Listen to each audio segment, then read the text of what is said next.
দেশনেত্রী বেগম খালেদা জিয়া 4.5 দশকের এক অনবদ্য রাজনৈতিক প্রতিষ্ঠান। গোটা জাতি আজকে এই প্রশ্ন করছে, যে নেত্রীকে আমরা পায়ে হেঁটে কারাগারের ভিতরে যেতে দেখলাম, সেই নেত্রী হুইল চেয়ারে করে বের হলে তার দেখানো পথ দিয়ে এগিয়ে গেলেই আমরা গণতন্ত্র সমুন্নত রাখতে পারবো, আমরা দেশের পতাকাকে ধরে রাখতে পারবো।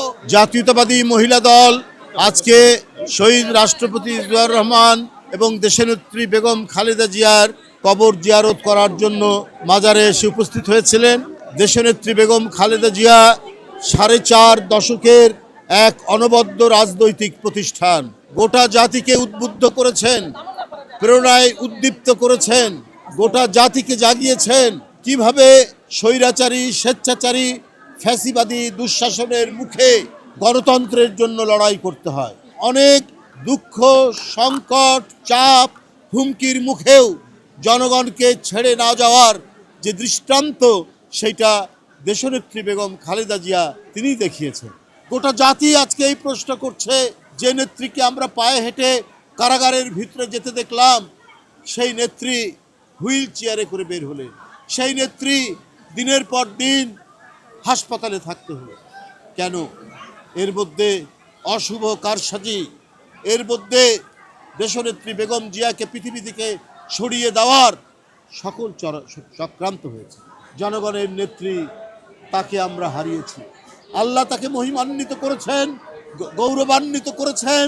জনগণের নেত্রী, গণতন্ত্রের নেত্রী, মানব কল্যাণের নেত্রী, তার বিরুদ্ধে কত কুরুচিপূর্ণ কথা বলা হয়েছে, কত ধরনের তার বিরুদ্ধে নোংরা কথা বলা হয়েছে, কিন্তু তার আত্মসংযমের মধ্যে, তার সজ্জন এবং সুরুচিপূর্ণ কথার মধ্যে দিয়ে তিনি প্রমাণ করেছেন, যারা কুরুচিপূর্ণ কথা বলে তারা জনগণ থেকে ধিক্কৃত হয়।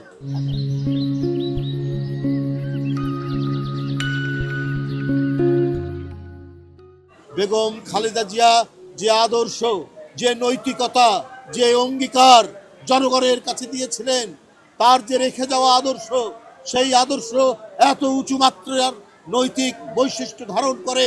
আমরা সেই পথ ধরে, তার দেখানো পথ ধরেই আমরা এগিয়ে যাব। জাতীয়তাবাদী মহিলা দল এগিয়ে যাবে, বিএনপি এগিয়ে যাবে, সকল অঙ্গ সংগঠন এবং এদেশের জাতীয়তাবাদী শক্তি এগিয়ে যাবে।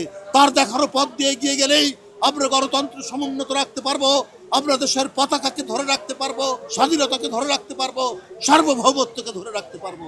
সুতরাং তিনি যে প্রেরণা, তিনি যে নিজে যন্ত্রণা সহ্য করে, অত্যাচার সহ্য করে তিনি তার পতাকাকে উড্ডীন রেখেছিলেন, সেই দৃষ্টান্তই আমরা অনুসরণ করে আমরা এগিয়ে যাব।